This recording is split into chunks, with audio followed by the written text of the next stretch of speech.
Hello, everybody, and welcome back to another episode of Nerd Soup. I'm Bo Oliver, joined today by Aaron, the Nerd Soup Monkey, and we are here for a very special emergency podcast episode. We had so much news yesterday, all DC, a lot of Batman stuff, of course, a couple trailers, so we are going to get into all of that on this podcast. And of course, you can listen to this podcast on Buzzsprout, iTunes, Spotify, Google Podcasts, and we are uploading this podcast to YouTube. And it's going to be one of the final podcasts we upload to YouTube. So if you're one of our fans who have been saying, hey, where are the podcasts? I've been looking for them on YouTube. They're no longer there. Well, we're on Buzzsprout now. We're on the audio-only platforms. But yes, for this, we have to. We thought we'd bring it to the main channel because so much to talk about. So many great stories. But that's just a little piece of information for the listeners out there. Probably should have told them that about a month ago. Yeah. Okay. I thought you were going to do a funny, you messed up. And I was like, you just don't care anymore. You're like, hey, you guys got to catch up. You guys got to be on this shit. It's not up to us to tell you when our stuff is dropping or where it's dropping.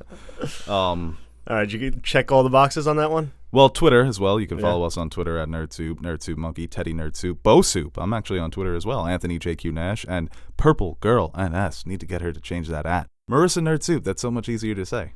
Nerd Soup Marissa. Don't tell her to run her account. Okay. Yes, but yeah, let's get right into it, right? Let's start with Gotham Knights. Fuck you. The new Gotham Knights. Usually you make these little jokes like last podcast, like, let's start with Amy Adams' birthday. You made that joke. No, you made it. Oh, we both made it. But anyway. I just beat you to the punch. Yeah, well, that shit can fly. Not for this. Week, we're talking about Batman. We're talking about the Robert Pattinson, Matt Reeves directed Batman trailer. What sucks about this is we got the trailer so early, but the movie's not coming out until next October, so it's going to be a long time that we're going to be dissecting this trailer. And we contemplated doing the top 10 things that you missed. No, we really didn't, but I'm sure that's out there. Bunch of red circles and arrows in the thumbnail. That is his logo. It's a bat. He's Batman. No, but we're going to just kind of give our thoughts on the overall trailer. Aaron, we'll start with you since you're the only one here besides me, and I've been talking a lot. What were your thoughts? Initial thoughts on this trailer? This trailer was awesome. And it leaked earlier in the day, and I didn't want to watch. I kind of wanted to wait for this one. I watched the Synder Cut leak because I'm like, all right, whatever. Wow, that's disrespectful. But for the Batman, I'm like, yeah. Commenting on a leaked trailer? Grow up. I'm going to wait for the official release. And this trailer was awesome. I think the most impressive thing is they cut one of the best trailers for any superhero movie that I've seen recently, and they only shot like 25% of the film. Right, yeah, that's very interesting. Because they did use it looked like a lot of the trailer was taking place in the same 4 sets. Yeah. Which is, like you said, they've only shot 25% of it, but they managed to pack in so much that it feels like an actual movie, like the movie's been made already. And a lot of people were getting David Fincher 7 vibes. Yeah, that's exactly what I thought too when I first saw it. And I told a friend of mine that Matt Reeves, he just sees the character like so many Batman fans see the character. And that's just great. What he was saying in like his, what was it, like a... Yeah, it was like a little promo that he was doing. Yeah, he gets this character so much. He's going to dive into the detective aspect of him while still keeping it as an action movie, but you got to try to find that blend, like that 7 vibe with also a superhero action thriller. And you got to combine those, and that's basically who Batman is. Yeah, you know? Robert Pattinson in the role in this trailer, he looks very disheveled. He looks like he's not having his best days. That the role of Batman is taking its toll on him. And that's interesting because he's only about a year into the role. But well, they said it's year 2. Yes. They also said that the Gordon show is going to be year 1. Oh, and that is with Jeffrey Wright. Yeah. And I wonder if Pattinson will appear in the shadows. I'm sure he will. Yeah, right. There'll be mention of Batman, Gordon working with Batman, because it looks like they do have a relationship here where he's already on good footing with the GD. Gotham, GCPD. Almost nailed it. I got the G. Jeffrey Wright, too, is Commissioner Gordon. He is Commissioner in this movie, right? He's not Lieutenant? I believe so. Yeah. He looked great in the role, the voiceover. Actually, I think, because there's like a press conference, he's in the back. That might be Commissioner Loeb talking. I think that's the DA. Okay. Yeah, I think that's the district attorney, because it's not Harvey Dent. No. I wonder if they looked at The Dark Knight and they said, because they're taking a lot from the Long Halloween comic here. And it looks like they may be replacing the calendar villain with Riddler. But in terms of the DA, it is Harvey Dent in that comic. Maybe they looked at The Dark Knight and said they kind of already did this story, Harvey Dent's origin, and then he's turned halfway through, so we'll stay away from Harvey Dent. But Paul Dano as the Riddler as well. Don't get to see his face, but his getup was interesting. Looked like A little Hush. disturbing. Yeah, I yeah. don't think Hush is supposed to be in this movie, so I assume that's the Riddler. But his voiceover was just... he's going to be perfect for this character. Yeah. And I think we loved this casting when it was first announced. And the Riddler is a character that really lends to that kind of Batman's intellectual side. Because they are, for the most part, somewhat intellectual equals when they go back and forth. And Riddler has that kind of complex where he's just always trying to prove that he is smarter than Batman. And I think Batman, him leaving clues, Batman trying to figure out this case, lending more to that detective aspect, because we've got it in sprinkles throughout all the other incarnations of Batman over the years, but we never had a film that was fully devoted to that aspect. And I think with the Riddler villain, that is just a perfect marriage for those things to shine in this movie. Yeah, he's like the Moriarty to Batman Sherlock, where the most iconic villain is Joker.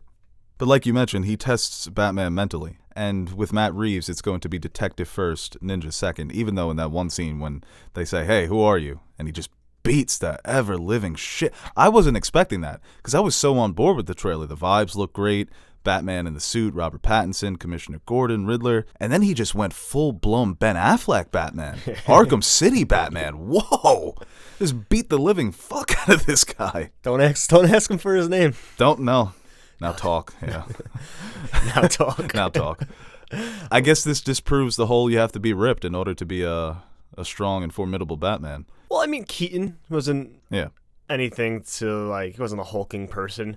Bale in Batman Begins, I mean, he was obviously a little ripped, but he was nowhere near Dark Knight Batman. Pattinson is looking a little bit more broad-shouldered in this. He's looking a little bit more square. And I think he, embraced... The suit, what did you think about the suit? I think the suit looks awesome. Yeah. No white eyes, though. Upset. No white eyes, but the makeup when he does take off the mask. And we'll kind of get into what does the whole conspiracy mean, but Batman does wear the makeup so that people can't see the eyes. So it blends in with the mask. So that was a nice touch. And it kind of felt like a balance between the Ben Affleck suit, which is so comic book accurate, and the Bale suit, which is more practical. This seemed like a practical suit, but had a bit more flair to it.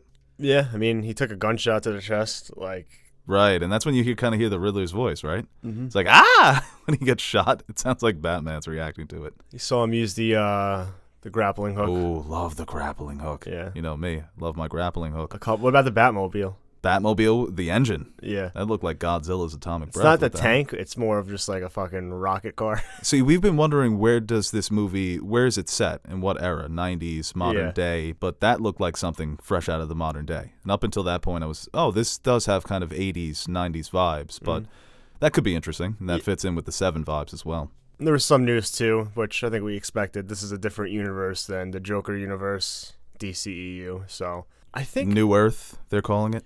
Yeah, which is I kind of, because of all the other surrounding DC news, I kind of wish this was somehow connected to everything, but... They'll find a way to jam him in to the Flashpoint movie. They'll find a way. But I think promos were Batman good is the one character that can thrive operating in his own little separate area. And similar to Spider-Man, where you can give him his own universe. There's so many characters that they can get to. What did you think about Colin Farrell as the Penguin? Did you see that? No, that was a lie. Really? Yeah. Oh wow, I thought that was a makeup job. Everyone was tweeting about it. I think it was a joke. Oh, okay. I wonder. Okay, so that's just a random guy. That guy looks like he would make a good Penguin. I don't know who the fuck that is. Yeah, I don't think he shot any of his scenes yet, Colin Farrell. Wow. Yeah, idiot. But we did get Catwoman. Yes, yeah, she looked fantastic as well. Yeah, so it looks like I like the look of the character, that little square off, so it'll probably be how we see Catwoman in comics, video games, and in The Dark Knight Rises, where they meet because she's committing some crimes, and then they kind of have that relationship where they're not fully teamed up, but they help each other out in some ways. You know that she's eventually going to help him fight the Riddler. Mm-hmm.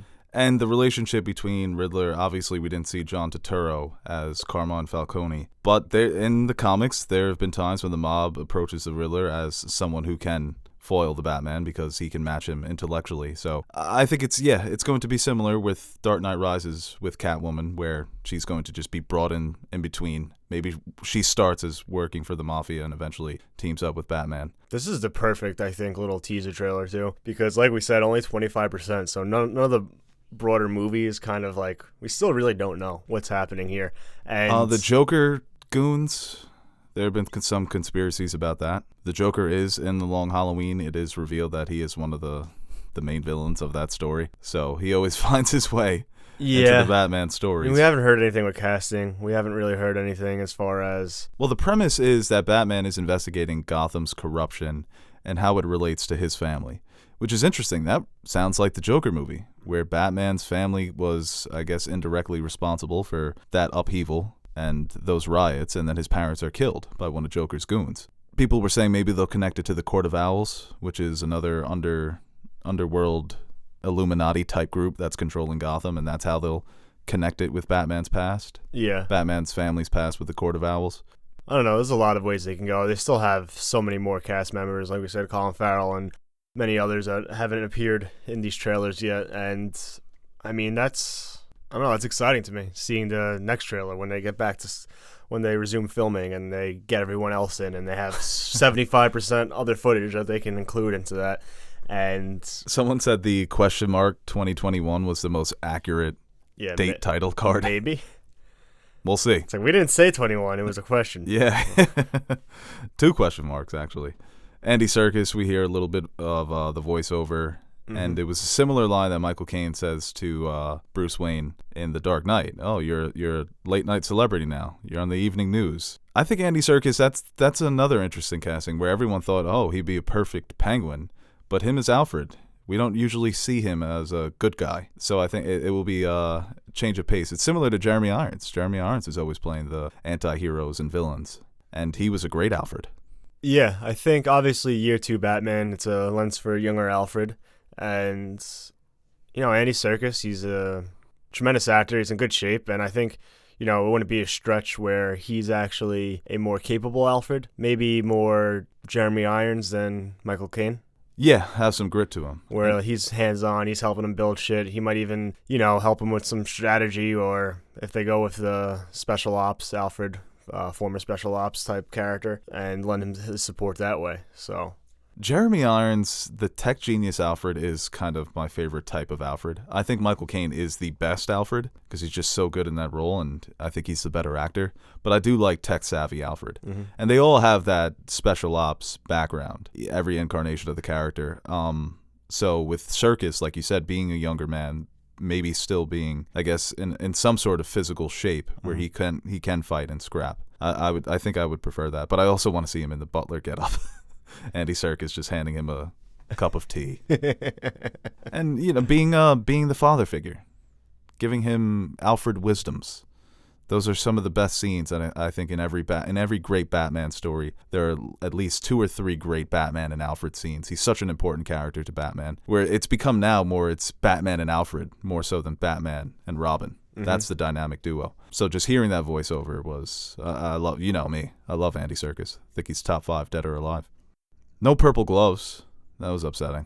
One day, one director is going to give him the purple gloves. And the wide eyes. And even if the movie is awful, I'm going to love it for those purple gloves. Yeah, I can't wait. I mean, just the vibe the trailer gives off is everything I wanted to see out of this movie. So yeah, same cinematographer as Dune. Okay. My man is working. Yeah. He also did Vice.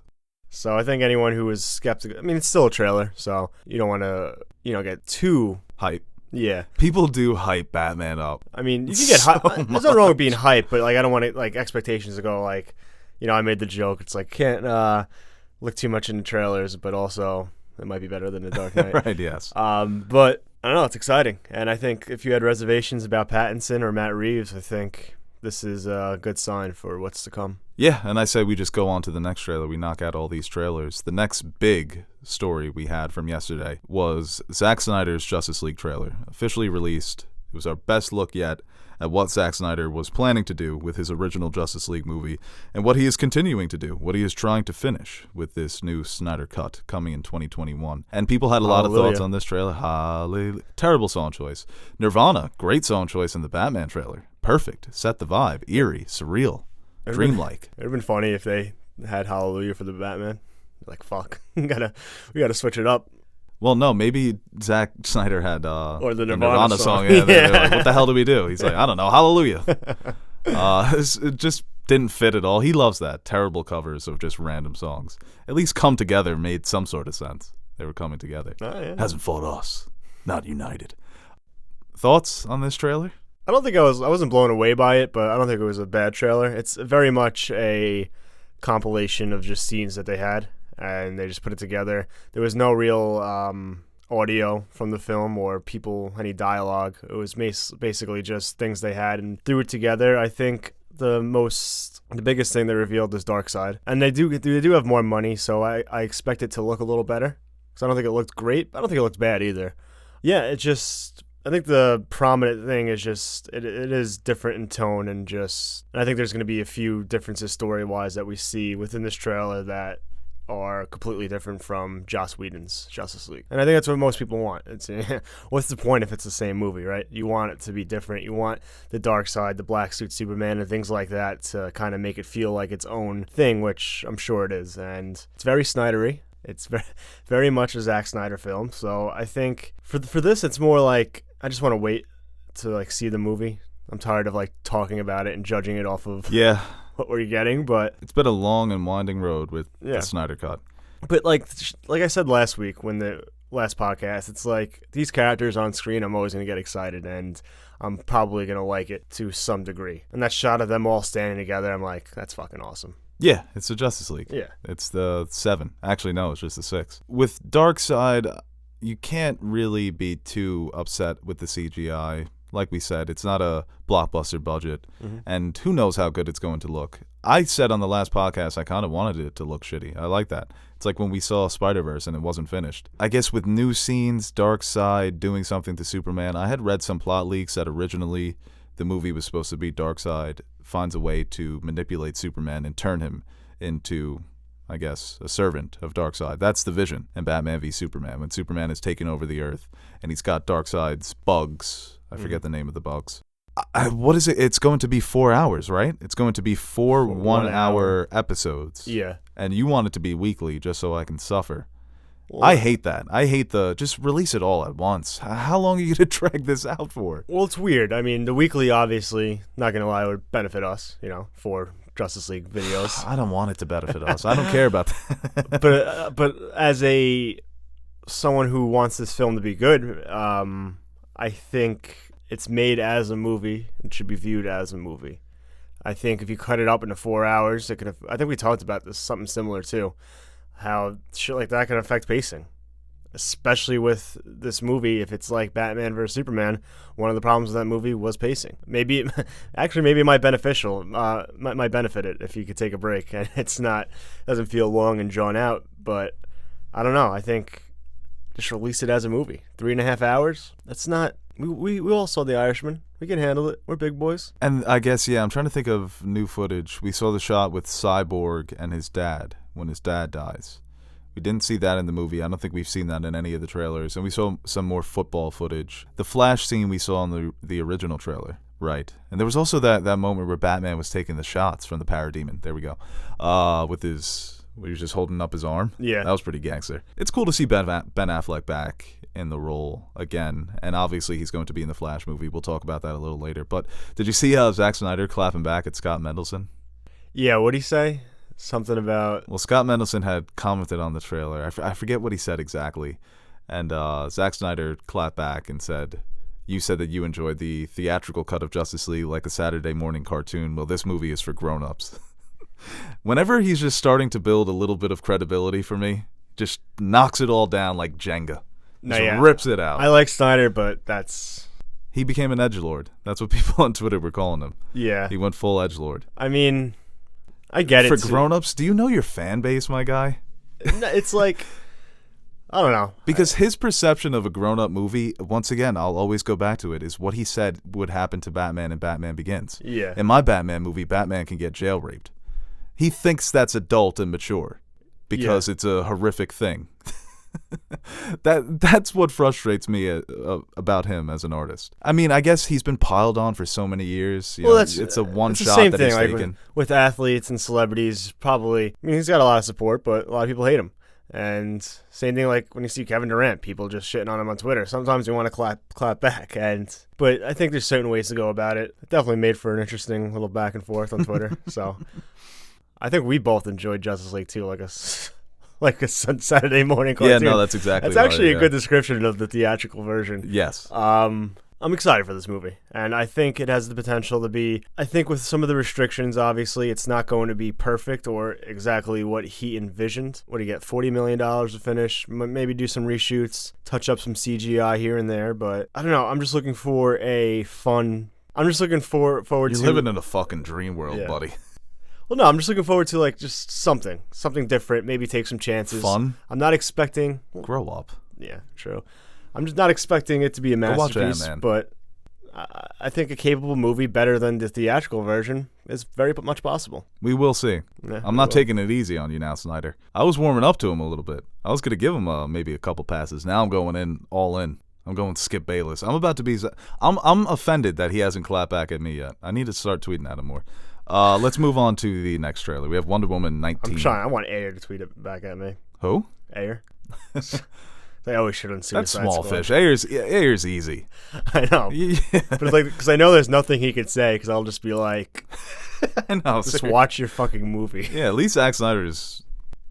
He's kind of like an A-list director almost, right? He's kind of sneaked in to the A-list directors where it is a Zack Snyder movie. Yeah. I mean, the goddamn trailer is Zack Snyder's Justice League. So let's move on to Wonder Woman 1984. So just Wonder Woman 84. I'm not sure. Well, we have a new trailer. We got our new look at Cheetah. Kristen Wiig is Cheetah, fully formed in the Cheetah CGI costume thingy. And, of course, new footage of Wonder Woman, what she's going to be doing back in the 1980s. Steve Trevor, how is he alive? We still don't know. But he's funny. He's being wacky. Parachute pants. Yeah, he's fish out of water. Kind of flipping the roles here, where she was like, whoa, what's going on here? 1910s. Oh, yeah. And now he's like, what's going on here? 1980s. Yeah, that's true. That's true. Cheetah was the big. I'm so good at my job. Go ahead. Cheetah was the bigger reveal. People were talking that the CGI doesn't look great. Well, you had saw the screenshot at first, and that wasn't a great screenshot. When you saw her in action, it looked better. It looked better, right? Yeah, and usually I would say that like they still have time to touch it up, but I feel like this movie's just done. When is this supposed to come out? I think like October. Oh, wow. Yeah, it was supposed to come out like it's supposed to be out in May, right? Yeah, that is true. That hey, maybe they got some extra time to make. Maybe it was even worse. Yeah, that's the best Cheetah. But yeah, I feel like I think she's a miscast. Kristen Wiig. Yeah. Well, we'll see. I think. Yeah, we have to wait and see. It was definitely like an out there news story when we heard it. Like Kristen Wiig as Cheetah. It's kind of like, oh, I think we like Kristen Wiig, but in that role, maybe she nails it. But yeah, we got to wait and see. I see her and I'm just waiting to laugh. You know?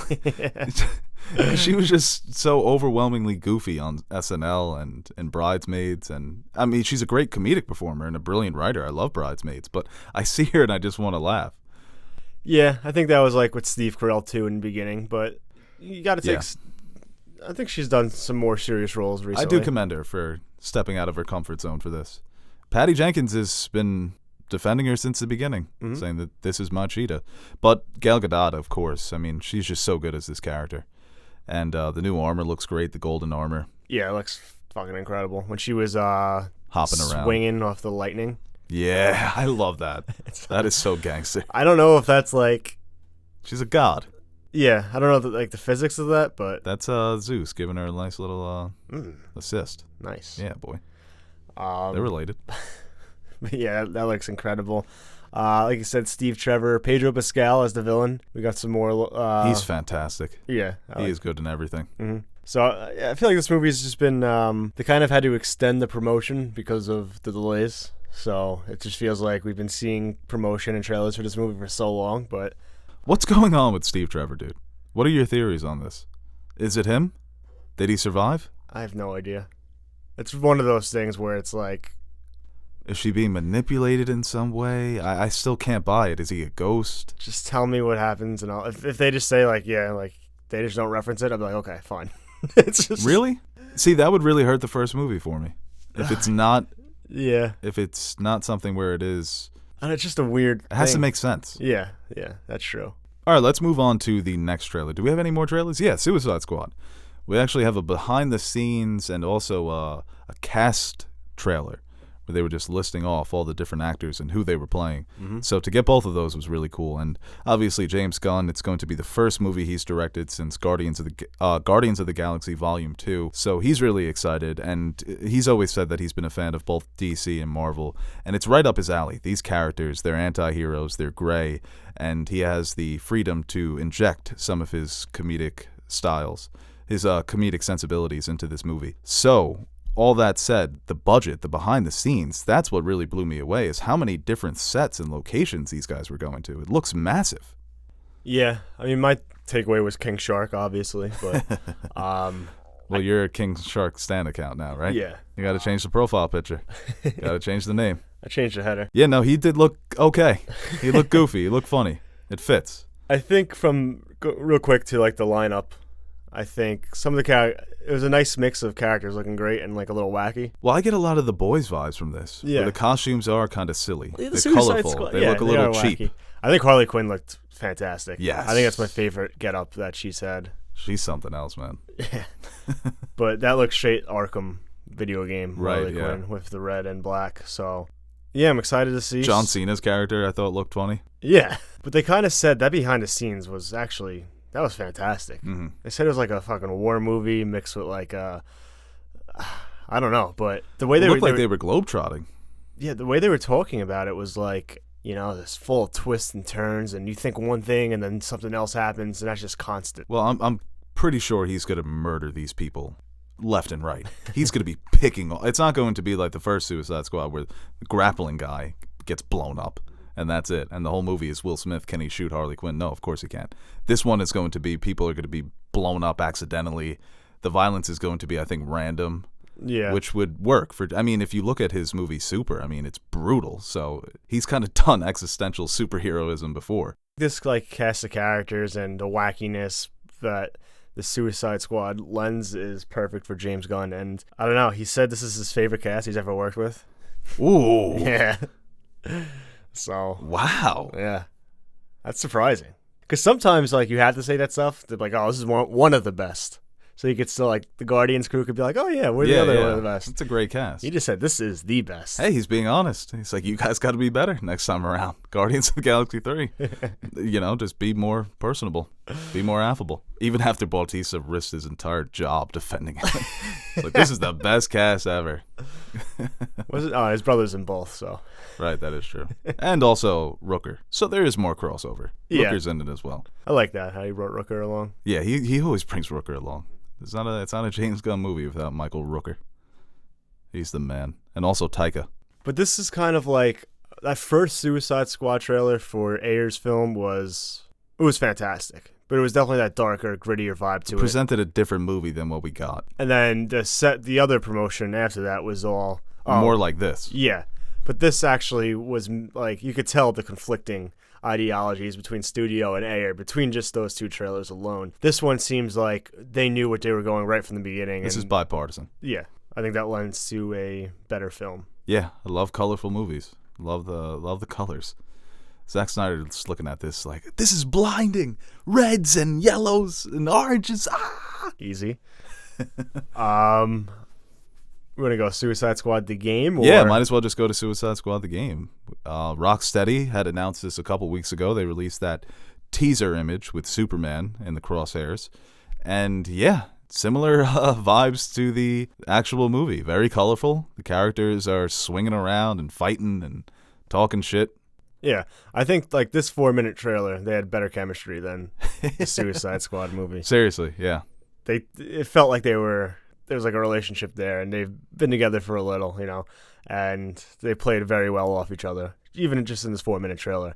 Like with Rocksteady, you know, I think the gameplay and the combat is going to be pretty solid. But I think the story of them having to go against Superman or Bizarro Superman or whatever they're going with this. Yeah. I don't know, that's interesting. That's kind of like what, going back to the Suicide Squad movie, when they said, weren't they like building this team to beat, like, if Superman won evil? Yeah, that was the point of the yeah. bringing the team together. So how do we combat these new superpowered beings? We're actually seeing that come into play now. So yeah, that would be interesting if they ever did that in live action, where they made Henry Cavill Bizarro Superman, and the Suicide Squad had to take him out. Mm-hmm.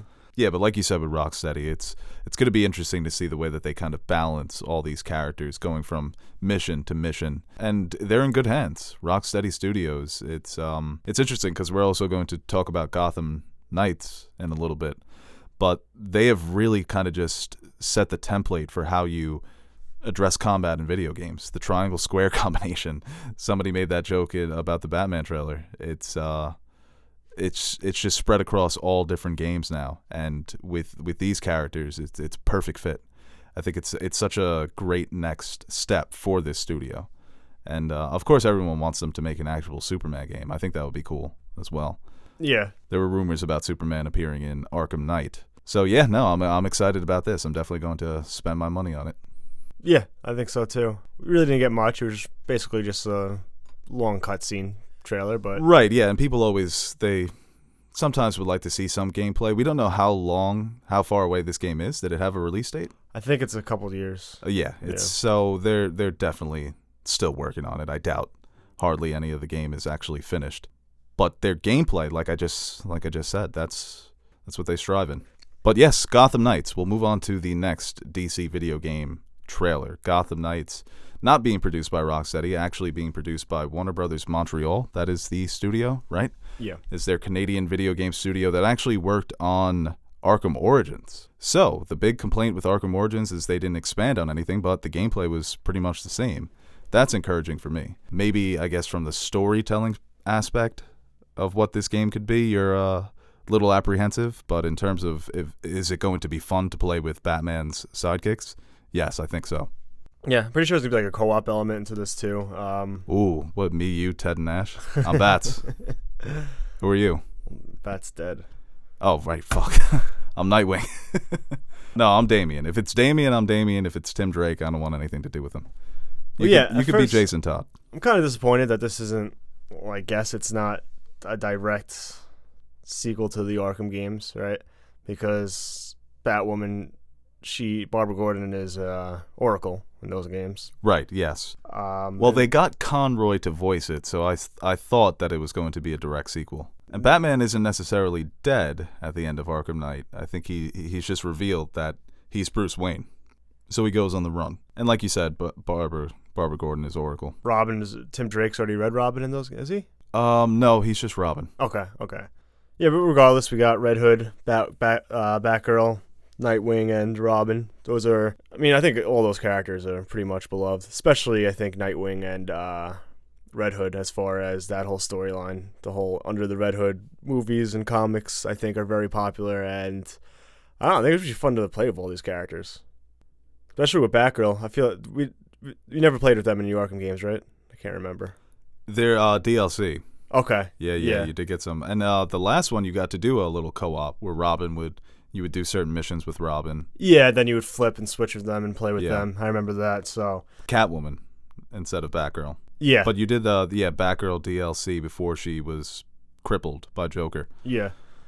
I'm definitely going to give this game a chance. I think of all these Batman games, looks fun. I think the combat looked a little, I don't know, I feel like it's just not as crisp as the Arkham games. Yeah. So we'll still wait and see. I think it's coming out This is coming out for next gen? Yeah, I believe so. So I think the biggest take away from the trailer is the Court of Owls. That's going to be the antagonist. Yeah, and the Court of Owls over the last couple of years, that Scott Snyder comic really put them on the map. A lot of people are wanting to see them in different incarnations, whether it's a video game, a movie, TV show, because I think they also appear in Gotham. So the Court of Owls, they're very interesting. And obviously, you have the two different winged animals battling each other, the bats versus the owls. So that's definitely a game I'm going to play, especially if it's online co-op. I can hop in a PS4 party with the bros, beat the crap out of some bad guys. That's going to be fun. And if there's an online, that'd be interesting as well. Do a little 4-on-4, bats versus bats. I'm not too familiar with the Court of Owls, but from what I've heard and what I've heard other people talk about them and kind of like that underground society type atmosphere and vibe, I think I don't know. I think that's very interesting. So. Yeah, it's freaky. Yeah. Secret societies are always freaky. Mm-hmm. It's Gotham Illuminati, so. And Batman, of course, with his connections with his family. Yeah, it is very interesting. And we'll round out the DC news here with the Flash panel, and also we'll discuss some news about Black Adam which is very cool to see. But with The Flash, it is confirmed that Ben Affleck is coming back, and Michael Keaton will also be in this movie. We didn't get many plot details, but we know that these actors are coming back. They had the fan art with Michael Keaton's Batman and Ben Affleck's Batman, and we saw the new Flash suit that apparently was created by Batman in the universe. So with this movie, like we said last podcast, we think it's going to be a more personal story where it's not going to include the entire DC universe like the comic and movie do, the animated movie. But just to hear that Affleck and Keaton will be in this film is mind-blowing. It's something that I never thought we would see. And it's funny because everything that the DC universe has gone through has brought us to this moment. If everything went swimmingly, this never happens. They never make the Michael Keaton call and Ben Affleck coming back. It's a mess, but it's a hot mess. Yeah. Suit does look pretty cool, though. The Flash suit? Yeah. Yeah, I'm just interested to get... I wish you wouldn't have said anything else. Yeah. Just stop there. Suit does look really cool. That's all we really got. We already talked about the Ben Affleck news. But, right, yeah. DC, man, just keeping us afloat here.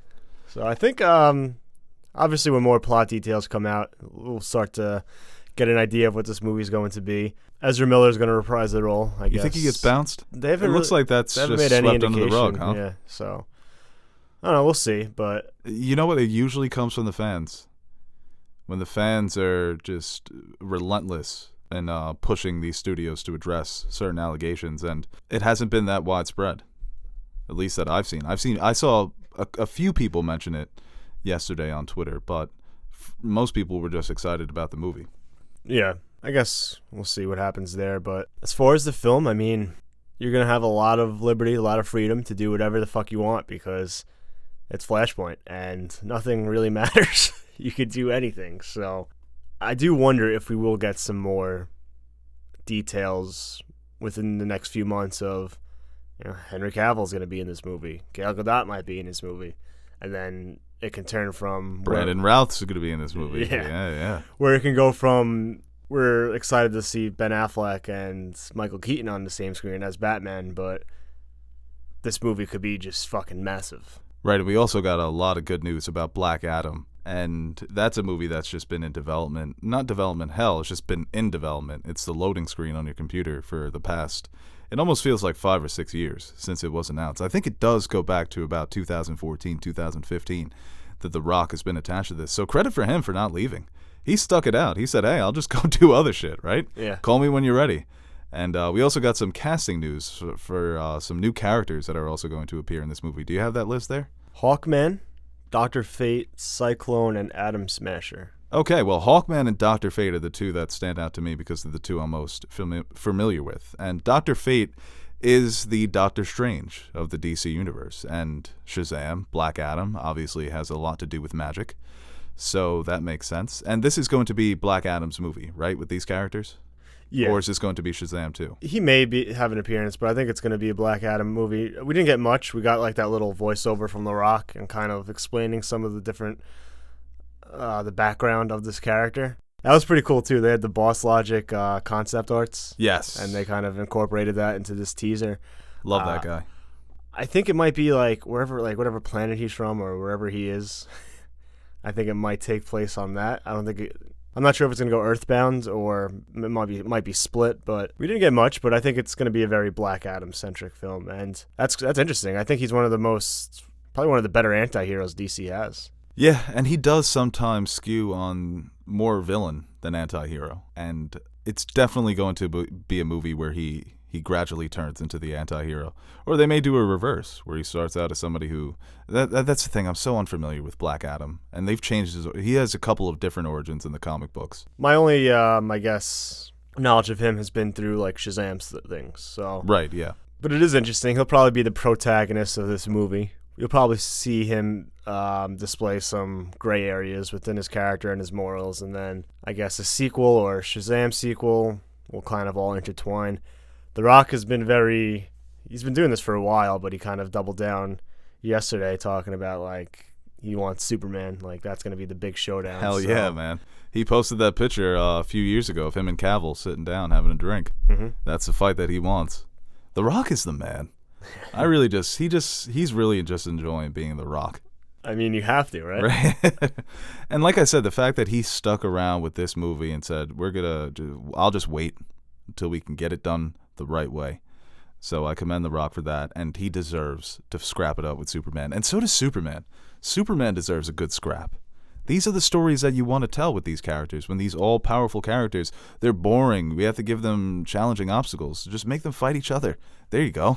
Yeah. Well, some incarnations of Superman, his weakness is magic, too. Yeah, so, right. And that's perfect. Well, I think of Shazam, even With Black Adam. Yeah, in the comics, Shazam coming in and Superman kind of getting jealous at times. They do it in the animated films as well. That would be a fun dynamic. It's interesting because Superman is kind of perceived as the Boy Scout, the goody two-shoes, and then you have an actual Boy Scout with the power of Superman and the way that they conflict there. So that would be cool. I hope Superman. I mean, he was at the end of Shazam in that end credit scene. Yeah, which was nice. But yeah, like I said, I'm excited for all of this news, and DC is really kind of finding their footing here, keeping their fans excited. It's fun. This was a big day. I think it was the best day DC's had in a long time. Yeah. Where the fandom was, it felt united. Each piece of news was exciting, and like I said, we're both very excited. Yeah, there was nothing like, because we're so used to like the Marvel, right? The Marvel panels where they release all this big shit. I was gonna say take a shot. Who's the first one to mention Marvel? Yeah. Hey, it took us a while. But you know, that's become iconic. Feige in front of the big screen, the timelines, introducing that, bringing out everybody, bringing out fucking Mahershala Ali as Blade, and then announcing all this big news, bringing out the Eternals. It's been a while since DC had one of these, like, just events on one stage on one day. And pretty much from, like, news started coming out around, like, 3 to, like, 10 o'clock. Yeah, it was all day, man. Non-stop. They just kept hitting us. And I think it just got better and better. And to cap it off with that Batman trailer was perfect. I really can't stand, though, when people see something positive happening with DC and then they have to shit on Marvel or vice versa. Not once yesterday did I think about Marvel. Throughout the day. And I'm not saying that's because I was just so obsessed with DC. That's just the truth. And you log on Twitter and you see some dumbass tweet about someone, oh, they're killing Marvel. Huh? Like, these things don't even come into my head, right? You too. No, I really... It's the last thing that's on my mind is to compare this to Marvel. It's weird. I can't stand the I internet. praise Marvel more than I do DC in terms of movies, but I like DC more than Marvel. Exactly. Yeah, when DC's hitting, that's my only focus. I could care less. So, I mean, I think the best thing is for both of them just to thrive. You know, it's fun to take, like, shots at DC when Marvel's killing it and they have this huge cinematic universe breaking records and they don't have a Batman. They're trying to figure out what to... You know, they can't make a adequate Superman movie. They got movie. 2 fucking Batmans, 3 Batmans. They're like, oh, you think we can't do 1? How about 3? Yeah. There you go. But it's been good when seeing them get there, and it's been recently too. They're kind of getting their back on track. I think I didn't love Aquaman or some of the other movies that came out, but generally audiences really liked them, and they're kind of building off of that. And all this news, especially yesterday, is even building more hype surrounding DC going forward. So there's room for both. They both can thrive, and that's what I want, because that would be a hell of a lot of fun. So it was a good day for DC, good day for DC fans, good day for film fans, superhero fans, good day for us. You know, we got to release this podcast today. And we'll move on now to fan questions. And of course, we're going to have a lot of fan questions about all the stories we just talked about. So we'll be talking about those some more. But yeah, we'll go ahead with the first question. Non-DC related, here from Christian Eulenberg at Music City Nerd. If McDonald's started selling hot dogs, could you say I'll have a 2 McTeeny weenies with a straight face? Well, apparently not. Teeny weenies. He got me. McGlizzies? McGlizzies? Yeah. What's that? You missed the whole glizzy thing? I was late on that too. Yeah, people started calling hot dogs glizzies. Glizzies? Yeah. 2 glizzies with ketchup and mustard? I don't like that. I don't like glizzy as a hot dog. I like glizzy as a glazed donut. Yeah, get a box of glizzies. Half a dozen glizzies. I was late to that, but I like it. Okay. Well, if you like it, I don't like it. I think the hot dog needs a rebranding. I think the hot dog's just fine.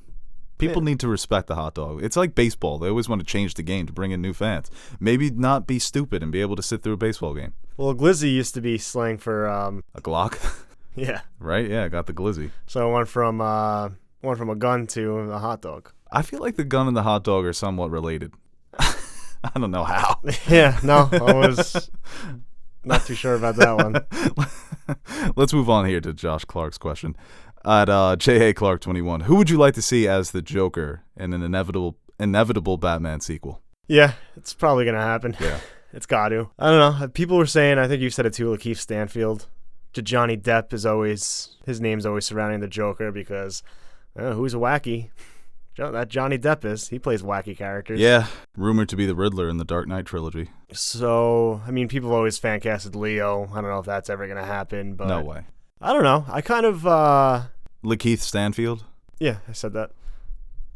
Did you? Yeah, that was my first one I said. He'd be excellent. Good choice. Yeah, I kind of want like the... Adam Driver. No. I don't know if he could pull that off. Oh, you don't think he's a good actor? No, I think it's fantastic. Oh, you didn't think he was good in Marriage Story? Shut up. When he started singing? It's a great scene. Yeah. I think I would kind of prefer like the... Oh, really? I wasn't expecting that. Kind of like Paul Dano with the Riddler. Great actor. Makes perfect sense. But like when that name... Like I never would have considered that in a million years. It's when they first released it. I'm like, oh, shit, that works. I want something like that where this person's cast as the Joker. I'm like, oh, shit. That's been right under our nose this whole time. And that fucking... Yeah, I could see that. Ramsey? He would be good. It would be too close, though, right? Yeah. He's such a good Joker in Game of Thrones. He really is just the Joker. Bit more sadistic. I don't know. I still say Bern Gorlam from Carl freaking Tanner. I think you underrate him as an actor. I think he's excellent in those scenes in Game of Thrones. He's been good in a couple of Guillermo del Toro flicks. And he's got the face. He'll definitely be in the second or third. Do you think, though, at the end of the first movie, like surprise Joker? No, I don't think he'll be in this at all. I think they'll be smart to avoid him, just artistically. If in terms of making money, of course, you want to throw him in there at the end as a teaser to get people talking. But I think that's the right choice. Don't just shoehorn in the Joker. Find a way to bring him in naturally. And I think with Matt Reeves, we may see, more so than Ledger, more so than Joaquin Phoenix, just a completely unhinged version of the character, because they can still go further than they have in the live-action movies. But there are things that Joker does in the comics that he has yet to do in a live-action movie. He'll kill you, he'll stab you, but in the comics, he's insane. He truly is insane. Yeah. And he brings out the insanity in Batman, and this Batman looks a little unhinged. Mm-hmm. Like we mentioned in that trailer, Pattinson looks like he's got a little twitch in his eye.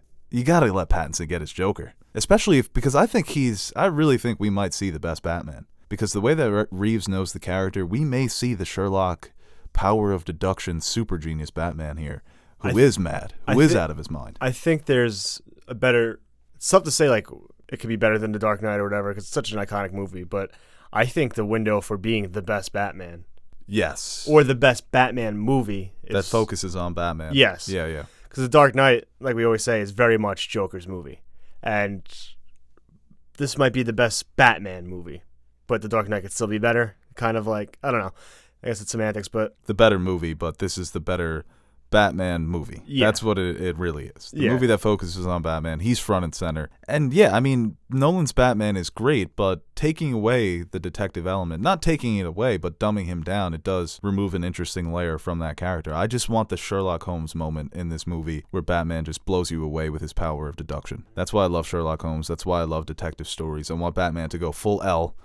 I want him to go full Sherlock in this flick. So with the Joker, you can... Like we said with the Riddler, testing him mentally, the Joker can do that as well in a more destructive way. Yes. This question here from Derek at Deja17. Most underrated composer soundtrack. I voted for Michael Giacchino's Star Trek music. I guess he did the scores for the newer Star Trek movies, Michael Giacchino, and he also does the score for the Batman. So underrated composer. I wouldn't say Raymond Djawadi. I wish he would be able to compose more movies after his successes on TV. But I'm trying to think of composers who are out there today. Michael Giacchino is another one who's kind of underrated and someone that I've enjoyed.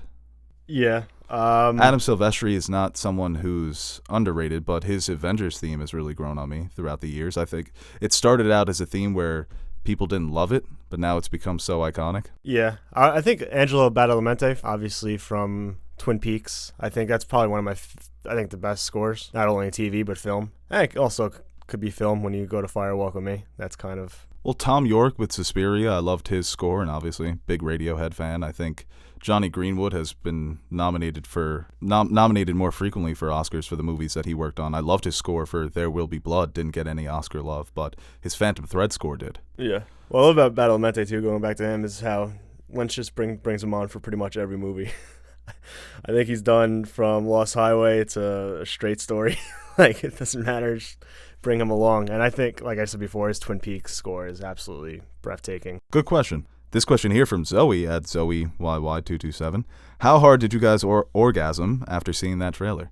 Well, like I said, man, when he started punching, I jumped out of my seat. So I think Yeah, it was. I had to clean myself up. I always love a fucking, like, I watched the Batman vs. Superman trailer when that first came out like a million times, so I'm probably going to do the same with this one. This question here from Meerkat at Meerkat.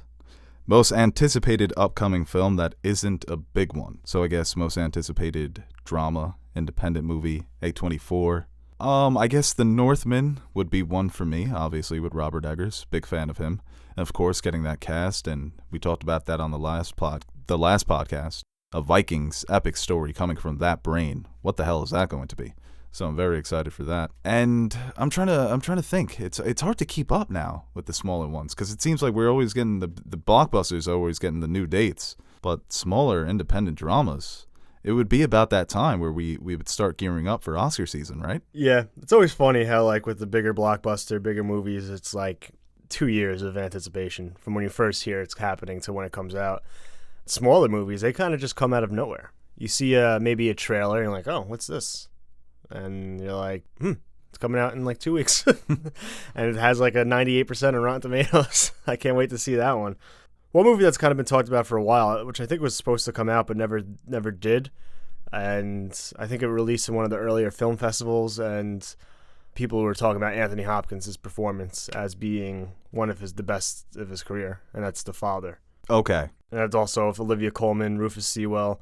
So it's got a good cast, but it just hasn't been able to come out. I think they were trying to save it maybe for award season, make that push for Hopkins, Coleman, and it just was never able to be released. So Yeah, hopefully it does come out soon. And like you said, it was critically acclaimed. So Anthony Hopkins. And with those older actors, it's few and far between that they get the great roles. And I think that's why Hopkins had so much fun playing Ford in Westworld.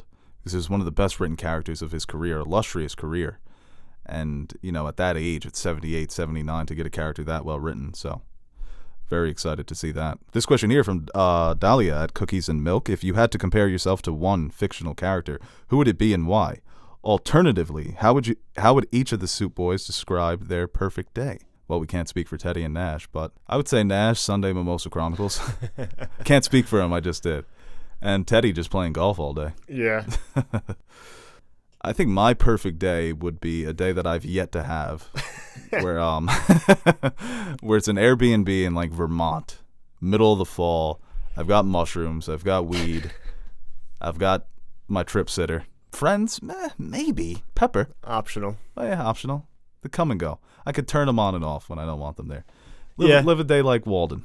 I'd like the day like in like a cabin upstate, going up, maybe hit the slopes a little, go down, grab a beer, relax, hang out. Chop some wood. Yeah, sit by a fire, watch like a ball game or something. But like my go on Twitter. yeah, like a normal perfect day, like from like what I have here, is probably just, you know, waking up, have all my work done so I don't have to do anything. Yeah, what's a Long Island perfect day? You go to the beach for like an hour because that gets old. Play a video waking game. up, having a lot of weed. Yeah. Just not in the cabin. It's just the same thing, but the settings change for my perfect day. What was the first part of that question? Which fictional character would you compare yourself to? Probably Batman. No, probably Larry David. Yeah. I don't know who's more Larry David, me or you. I think we both have elements of him in our personality. Also, I think I have some Ron Swanson in me as well, which is, I guess someone could perceive that as arrogant, but in terms of Ron Swanson's antisocial personality, that's very much me. That's where I relate to him the most. Yeah, that's like Larry David Costanza type. I feel like I complain a lot more. So I was at the beach with Nash and like a month ago, and we got out there. We sat down because there was like a outdoor area where you can get like to-go drinks and everything. Because obviously COVID was still going on. It's still going on. And I was just like, okay, this is it. We saw the beach. I'm going to go back and get a drink. It's like, oh, no, let's hang out for a little. It's like, I was looking around. I'm like, wow, look at this. Yeah, well, we're here. It's water. Yeah. That's the ocean. It's like, we're not going to go in. We're just going to sit in the sand. It's like, I get it. I think the most Larry David moment you've ever had, I think I've told this story on the podcast before, but it was a bunch of us here watching the 2010 NBA Finals, Lakers-Celtics, Game 7, and my remote batteries die in my TV remote. So we had to change the channel. We weren't on the game channel because we had flipped for commercials. So I go to Nash. Hey, Nash, you mind getting up and changing the channel? All you hear from Aaron, who is laying down on his back on my couch, is, ugh. And we all looked at you like, are you out of your mind? And we all just started dying laughing. You got, from somebody else having to give physical effort, you were exhausted by it. You were, oh my God.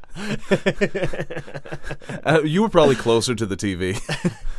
I just knew not to ask you, and I still got the audible response. That's great. This question here from John Kinsella, at John Kinsella 10.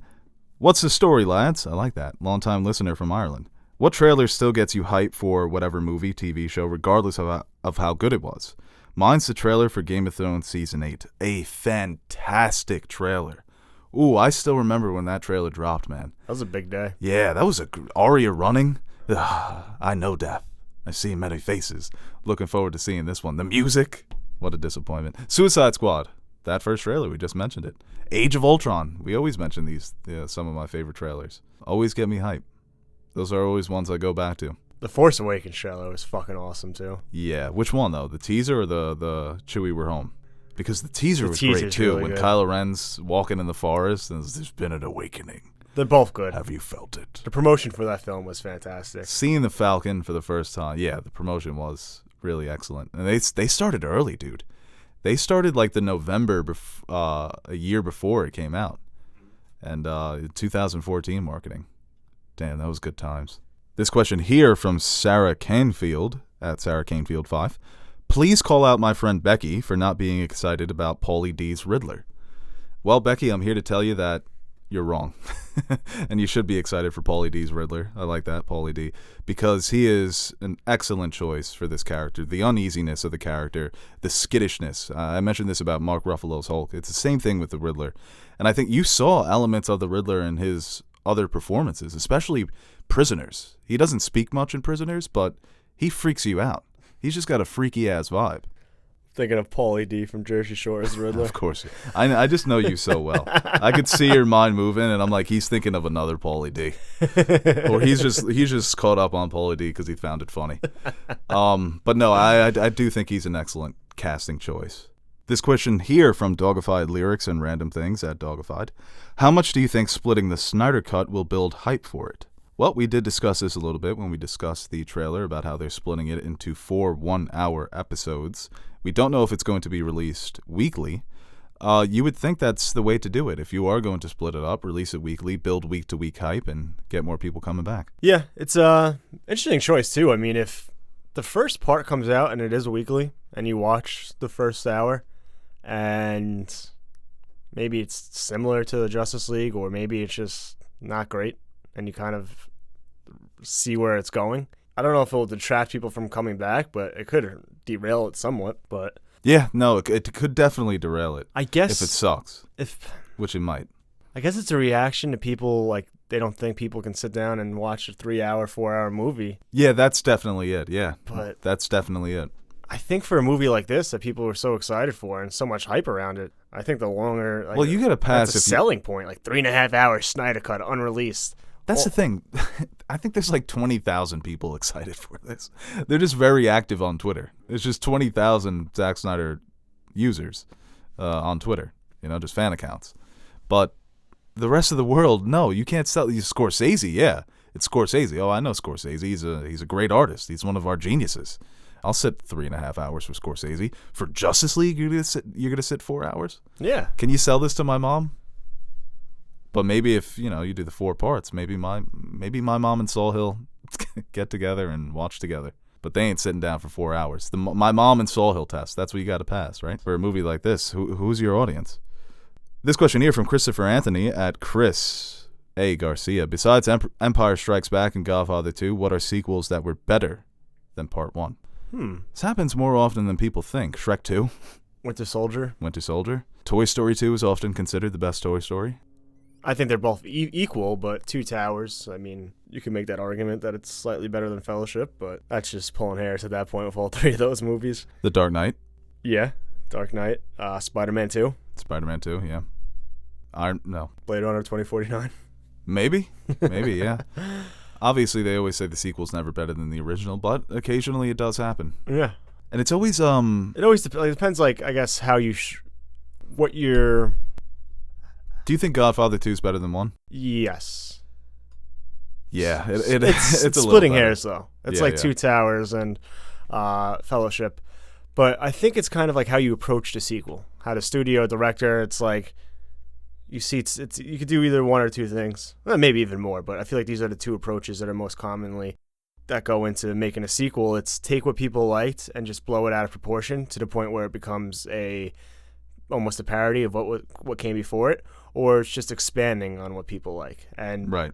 There's a way you can maneuver around giving people more of what they liked, but doing it in a way that makes sense and expands the story and makes sense within what you established in the first. Yeah, Godfather 2 is brilliant in that respect, in that they expand the story of Vito Corleone by going backwards, by giving you these glimpses into his past life, how he built this empire, and how, he had this tough beginning, but everything started to go right for him. And then you contrast that with his son, whose empire is crumbling. It's brilliant. And, you watch that first Godfather movie, this is not a movie that needs a sequel. You really don't need a sequel. How do you make this better? And they managed to. And I think with Toy Story 2, it's similar, where I think Toy Story 1 is the better movie, but a lot of people think Toy Story 2 kind of just improves a little bit on, I guess, some things that they would see as flaws in the first movie. And I think you see that The Dark Knight is a perfect example. This is a great starting point for Batman, but this could be a bit better. And then Nolan was just perfect the next time around. And a lot of people like Batman Begins better. But yeah, it's rare, but it does happen. This question here from Hamida at Hamida Isia, I think. I don't think you've talked about Lovecraft on the last podcast. How do you guys like the premiere? Did you manage to watch it? No, I was busy last Sunday, so I was actually planning on watching like a little double feature. Yeah, I think I'm going to do the double feature tonight. I totally forgot that it was on, but I've heard it's excellent from everyone who's watched it. Yeah, from what I saw online, people are really liking it. I heard it really in the first episode, it really, right away, it just jumps into the supernatural element, right? Sometimes shows might take a little while to get there, so I think I've heard it just sets the tone right away for what it's going to be. And obviously the mind's working, J.J. Abrams, Jordan Peele, and the cast it's got, it's definitely something. I thought the trailer was fantastic. So, and it's also good. It's also, I'm a big fan of weekly television. Yes, Appointment, you are. 9:00. We haven't had that in a while. Yeah, you're such a big fan. You fucking missed the first episode. Well, that's why I'm disappointed. You heard about cracking your neck and give you a stroke? I'm taking my chances. That's what I said. I crack my neck like maybe 7 times a day. I'm very uncomfortable in the neck area. I need to crack. Maybe I need a massage. I need a traditional. Sorry to cut you off. No, it's good. Now I'm just thinking about like my back, and I should probably crack that. Cracking your knuckles. Why do people think back pain's a personality trait? People think a lot of weird things are personality traits. I don't know who needs to hear this, but having back pain is not a personality trait. This question here from DPA, we'll take one more at DPA Oscar _. I don't think this is going to be a role considered for Oscar nomination, but could Pattinson in sequels to this movie possibly push the character development of Bruce Wayne into that league? That's an interesting question, where he doesn't think that this is going to be the Oscar movie, but maybe this sets Batman on a new trajectory. And that's kind of what I was saying about Nolan's Batman, where you do strip away some of the interesting elements of that character when you dumb him down. Batman, the more intelligent you make him, the more unhinged he's going to be, the crazier his decisions are and his impulses. And we've seen it in the comics. Batman can be it's the perfect moment in Sherlock. He is batshit crazy. He is, yeah. He's a fucking guy who's a billionaire dressed as a bat fighting crime. Exactly. He's nuts. The scene in Sherlock when Sherlock and Moriarty are having their final confrontation at the end of season 2, and he tells him, I'm on the side of the angels, but don't ever think that I'm one of them. That's what I want from Batman. I fight for good, but I'm just as fucking crazy as the Joker. And the Oscars tend to award performances and characters like that. So yeah, make Batman a bit more interesting here. I think we're opening up to that comic book movies being more of this looks like an Oscar movie. A commonplace within the Oscars, Yeah. right? The Joker nominated, Joaquin Phoenix won, Heath Ledger obviously won. I guess the Joker lends to that kind of Oscar type performance. But like you said, if Batman dives into some of those elements, I think, if it's something where Pattinson just blows people away and no one could stop talking about it, I think they might do it. You might see it for this movie. If it is good, if it comes out and it's in the 90s and like you said, Pattinson's blowing people away, the darker tone, the Oscars, they award that. And we've heard, rumblings. Obviously the Joker is, like I said, that's the one who's only gotten the praise, but we've heard rumblings in the past. I think people are like, oh, Michael B. Jordan, Killmonger, that could be possible. Yeah. Other performances recently with some of the higher tier comic book movies. They haven't gotten nominated, but there was at least a discussion around it where if it did happen, it wouldn't be as surprising as it maybe once would have been. I wish Bale would have gotten some serious consideration. I think he's very good in The Dark Knight. I think it's a Michael Corleone, Al Pacino type performance. Yeah. Where it's the rage is simmering underneath, but you can tell that is Batman, even though I said he's not as interesting as other incarnations. But I still think it was a very, very good performance. And when you compare it to performances nominated that year, it's even Michael Caine could have got Best Supporting for The Dark Knight. Yeah, that's very... I think after Heath Ledger, Gary Oldman, too, is excellent as Commissioner Gordon. But yeah, we'll see with Matt Reeves, and he couldn't get Andy Serkis the Caesar Oscar. He should have. Yeah. Should have got at least a fucking nomination for that last movie. Holy shit. Well, it goes back to the whole Gollum debate, right? Yeah. Can we just talk about this boy, Matt Reeves, man? He's starting to become a problem here. He's coming off of 2 great movies with The Last Two Apes. If this is a banger, he becomes one of the top guys working today. Yeah. It's always we see what he looks like the next Villeneuve. It looks like we have a little like Villeneuve that Nolan, Jr. Villeneuve, where obviously they're very capable of making these big budget blockbuster type movies that are just indie in their, I guess, nuance. Yeah, you look at that last Planet of the Apes, the War of the Planet of the Apes. Yeah. They fight for like 3 minutes. The whole movie is just people walking. Monkeys walking. Yeah. It's monkeys walking, Woody Harrelson looking terrifying, and it's excellent. It's so engaging. So yeah, he's one of those directors where he keeps you on your toes. Mm-hmm. All right, talk about Tenet actually. Oh my fucking god, no, Yeah. we didn't talk about Tenet. We got all hyped up in the DC Holy FanDome. shit! You want to talk about that? You want to end the podcast on Yeah. Tenet? Yeah, might as well. Put it on the old time codes, fan questions, and Tenet talk. Yeah. Right, yeah. Well, Tenet, the reviews have come out, and it's sitting at like 88% right now on Rotten Tomatoes. I think it dropped. Is it in the 90s now? No. Because I said I'm only going to the theaters if it's above a 90. I think it dropped to like it's at an 80 right now. It's at an 80? Yeah. How many reviews? 46. I think it'll end up like 78, 77. Interstellar was in the 60s, right? Pretty sure it's like 69. Only with Nolan, where this is like could be disappointing. It's like any Well, other movie in the maybe 80s. It's like Maybe it's just so ahead of its time. But I don't get that from the reviews. I think it's something where, from what I've read, it's either people are just not a fan of it, or it's like vintage Nolan. So, and I guess that's kind of like... Some of the criticisms I've heard do worry me. One of them in particular is the damsel in distress angle. If that happens again in this movie, that's a lesson that he should have learned by now. That he does... It's not even that he struggles. He doesn't attempt to write interesting female characters. That's just a fact. I mean, I love Christopher Nolan. Some of his, like I said, The Dark Knight is excellent. Who's the weakest part of that movie? Rachel Dawes. She's just kind of there to be saved or to yell or to get angry with Harvey Dent. Yeah. I don't know what type of role the actress is. I'm not even sure of her name, who that actress actually is. If you can look that up. I don't know what type of role she's going. I don't know what anybody's role is going to be in this movie. Even after watching that trailer where they're explaining what's going on with the time travel, I'm still very confused. So to me, that would be disappointing if that's a major plot thread of this film. It's hard with Nolan. I think it's going to be very, maybe Interstellar, where some people might think it's incredible and some people it just doesn't work for them.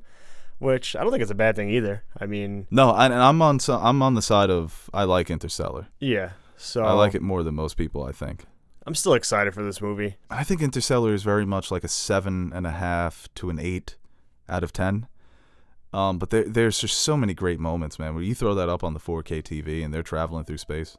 Well, I think at the very least, I think it's going to look fantastic. It's going to take chances, and I think it's going to be some innovation as far as what we're used to seeing on the screen. And I think from just appreciation of film, I think you're going to get something that's going to make you go, wow, that's pretty incredible.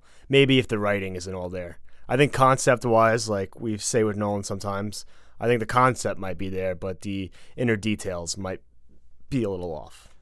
Yeah, and I also got from some of these reviews that I've read that maybe he kind of falls into himself here, where he just kind of collapses into his own movie with just the like you said, the finer details of how this process, how this time-traveling thing is going to work. And people were complaining about one of the critics calling it humorless. People took offense to that you don't really go to a Nolan movie to yuck it up. There aren't major yucks.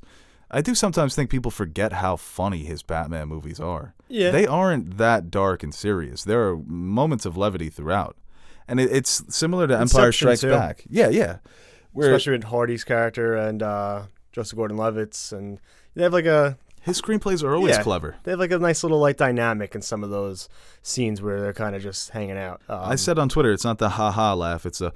Yeah. It's a nice little breathe. It's like, this is nice, yeah. And then they ramp it up again. But maybe he tried to go humorous with this one and just missed.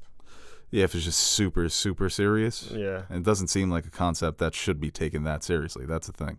I don't know, but I guess it's a testament to Nolan where this movie might end up with like a 77% in Rotten Tomatoes and people are like, oh, that's pretty disappointing. Yeah, no, it definitely is. I mean, he's one of the best filmmakers we have working today. And it felt like every time he was going to drop a movie, it was going to be an Oscar contender. Maybe not with this one. I think he'll definitely get technical aspects. Yeah. Technical Oscars. Who's the cinematographer? Is it Hoyt van Hoytema? He's a great cinematographer, man. Yes, it is. It already has an 8.5 on IMDb with like 1,600 reviews. How's that Whoa, possible? IndieWire gave it a 1.5. Yeah. Damn. They're just, I don't know. I don't want to. Yeah, take shots at, who is it, Mike McCahill. Yeah, I haven't seen the movie, so I can't go against it, but. How dare you? I feel like that's just disrespectful. He's the one who called it humorless. Okay. What is that, a 3 out of 10? Yeah. Ugh. Tenet is big and ambitious, but Nolan is more caught up in his own machinations than ever before. 71 on Metascore.